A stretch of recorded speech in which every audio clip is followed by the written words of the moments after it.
Saudara penyidik Polres Malang Kota terus mendalami kasus pembunuhan disertai mutilasi yang diduga dilakukan seorang terapis pijat. Polisi menelusuri keterlibatan istri tersangka yang tinggal tidak jauh dari lokasi kejadian. Selain memeriksa istri pelaku, polisi juga masih mencari bukti lain seperti baju yang dipakai korban hingga peralatan yang digunakan pelaku untuk memutilasi korban. Warga sekitar juga akan diperiksa mengingat lokasi kejadian yang berada di permukiman padat penduduk. Saat ini pelaku sudah ditahan di rutan Polresta Malang Kota. Sebelumnya dari hasil pemeriksaan pelaku diketahui korban dan pelaku saling kenal lewat aplikasi kencan.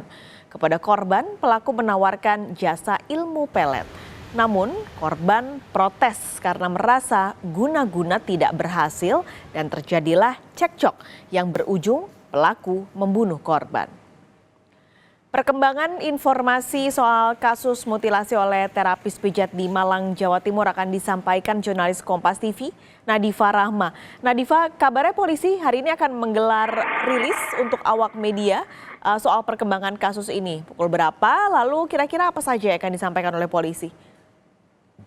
Ya benar Pak Skalis dan Saudara, untuk saat ini memang rencananya polisi akan melakukan rilis kepada awak media nanti setelah ini pukul 13.00 waktu Indonesia Barat dan nanti akan kita update kembali untuk rilis dari kepolisian terkait dengan kasus pembunuhan dan juga mutilasi yang dilakukan oleh terapis pijat kepada korban yaitu pasiennya sendiri seperti itu. Tapi saat ini juga sudah muncul titik terang begitu ya terkait dengan kronologi dan juga motif terkait dengan pembunuhan dan juga mutilasi ini karena di sini polisi juga telah memeriksa pelaku dan juga memeriksa 3 saksi. Di sini sudah ada tetangga dan juga keluarganya seperti itu. Untuk rilis nanti tentunya nanti kita akan mengetahui bersama terkait dengan kronologi lebih lanjut dan juga motif terkait dengan pembunuhan dan mutilasi ini nanti akan memperjelas terkait dengan kronologi dan motif tersebut begitu Pak Skalis.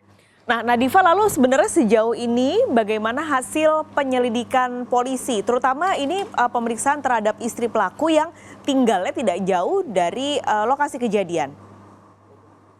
Baik Pak Skalis dan Saudara, untuk saat ini polisi telah memeriksa pelaku dan untuk hasil pemeriksaan ini sudah ada hasil pemeriksaan dari pelaku terkait dengan kronologi.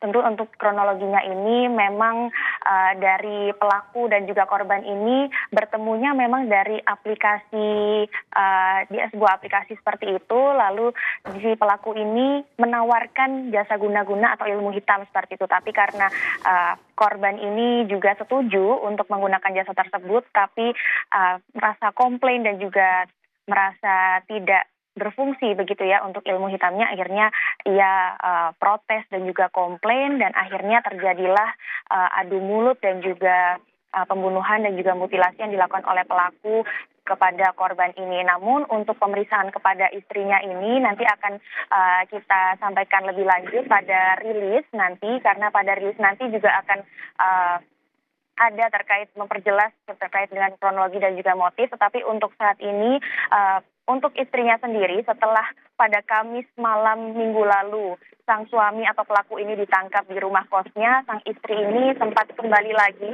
ke rumah kosnya untuk mengambil barang-barang pribadinya, lalu sempat bertemu dengan tetangga sekitar untuk meminta maaf atas kegaduhan yang terjadi di lingkungan rumah kos ini dan juga sempat mengembalikan kunci kos kepada pemilik kos seperti itu.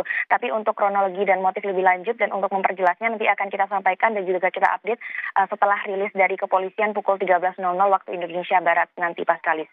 Baik, Nadifa Rahma terima kasih melaporkan langsung dari Malang, Jawa Timur.